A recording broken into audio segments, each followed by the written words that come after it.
Après 2 années très compliquées, comme vous le savez, aujourd'hui, les voyageurs sont de retour. Au grand bonheur à la fois des professionnels et des voyageurs eux-mêmes. La demande sur le Maroc est très très importante. Aujourd'hui, les 3 sujets sur lesquels à la Confédération du tourisme nous sommes focalisés, c'est d'abord l'aérien, parce que la demande est supérieure à l'offre au niveau de l'aérien et nous devons donner les moyens à l'Office du tourisme, à la Royal Air Maroc et accompagner toutes les compagnies pour doubler la capacité aérienne. C'est un enjeu très important et nous pouvons absorber le double de la capacité car souvenez-vous, en 2019, on était seulement à 48% de taux d'occupation. Donc on a la possibilité de créer plus d'emplois, d'attirer plus de devises en investissant sur un levier très important et très structurant pour l'économie marocaine qui est l'aérien. La Confédération a fait beaucoup de propositions pour faire profiter le plus grand nombre du tourisme, pour offrir quelque part le droit aux vacances à un plus grand nombre de Marocains, notamment les chèques vacances, des projets comme la régionalisation des vacances scolaires, mais aussi le développement de produits adaptés au pouvoir d'achat des Marocains. Ce sont des sujets sur lesquels la Confédération a fait des propositions.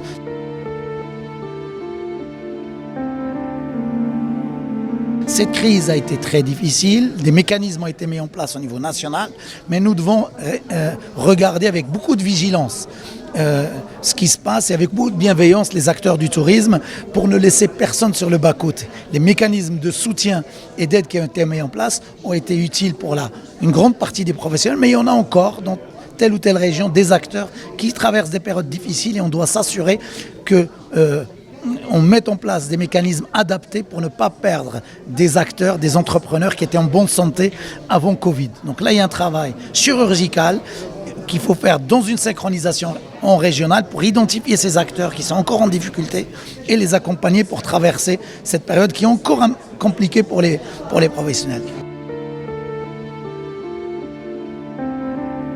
Nous savons qu'après 2 années très très compliquées, une partie des collaborateurs qui travaillent dans le secteur du tourisme ont trouvé d'autres opportunités et aujourd'hui les professionnels du tourisme commencent à avoir un véritable problème pour retrouver les compétences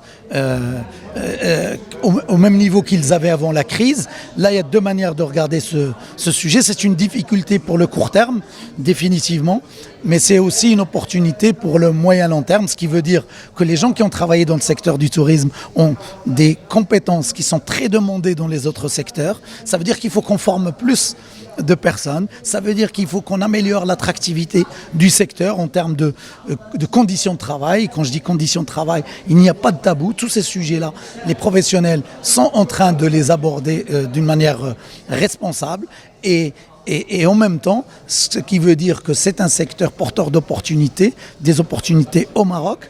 Les gens qui ont été formés pour le secteur du tourisme ont développé des soft skills et des compétences en termes de langue, d'attitude, de comportement, des relations commerciales, qui sont très demandées dans l'ensemble des secteurs et qui représentent une véritable force aujourd'hui. Des opportunités au Maroc, mais des opportunités dans le monde entier, parce qu'on se rend compte que ce problème n'est pas spécifique au Maroc. Dans le monde entier, il y a de la demande pour des gens compétents qui ont une expertise dans le tourisme et des opportunités de carrière, de développement extraordinaires.